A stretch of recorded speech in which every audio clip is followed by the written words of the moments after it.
ঠাকুরের ইচ্ছা এ বাড়িতে বিশ্রামের পর কাপ্তেনের বাড়ি হইয়া তাহাকে দর্শন করিয়া কমলকুটির নামক বাড়িতে শ্রীযুক্ত কেশব সেনকে দর্শন করিতে যাইবেন। প্রাণকৃষ্ণের বৈঠকখানায় বসিয়া আছেন রাম, মনমোহন, কেদার, সুরেন্দ্র, গিরীন্দ্র, রাখাল, বলরাম মাস্টার প্রভৃতি ভক্তেরা উপস্থিত। পাড়ার বাবুরা ও অন্যান্য নিমন্ত্রিত ব্যক্তিরাও আছেন। ঠাকুর কি বলেন শুনিবার জন্য সকলে উৎসুক হইয়া আছেন।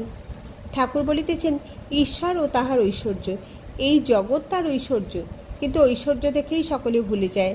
যার ঐশ্বর্য তাকে খোঁজে না।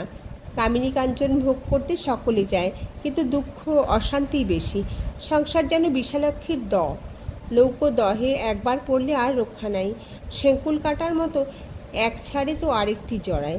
গোলক ধাঁধায় একবার ঢুকলে বেরোনো মুশকিল। মানুষ যেন ঝলসা পোড়া হয়ে যায়। একজন ভক্ত বললে, এখন উপায়? শ্রীরামকৃষ্ণ বললেন, উপায় সাধুসঙ্গ আর প্রার্থনা। বৈদ্যের কাছে না গেলে রোগ ভালো হয় না। সাধুসঙ্গ একদিন করলে হয় না, সর্বদাই দরকার। রোগ লেগেই আছে। আবার বৈদ্যের কাছে না থাকলে নাড়ি জ্ঞান হয় না, সঙ্গে সঙ্গে ঘুরতে হয়। তবে কোনটি কফের নাড়ি কোনটি পিত্তের নাড়ি বোঝা যায়। ভক্ত বললেন, সাধুসঙ্গে কী উপকার হয়?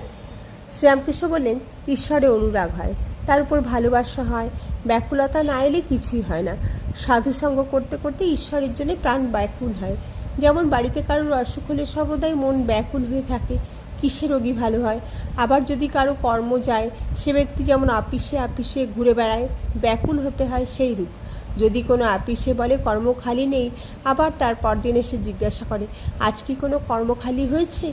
আরেকটি উপায় আছে, ব্যাকুল হয়ে প্রার্থনা। তিনি যে আপনার লোক, তাকে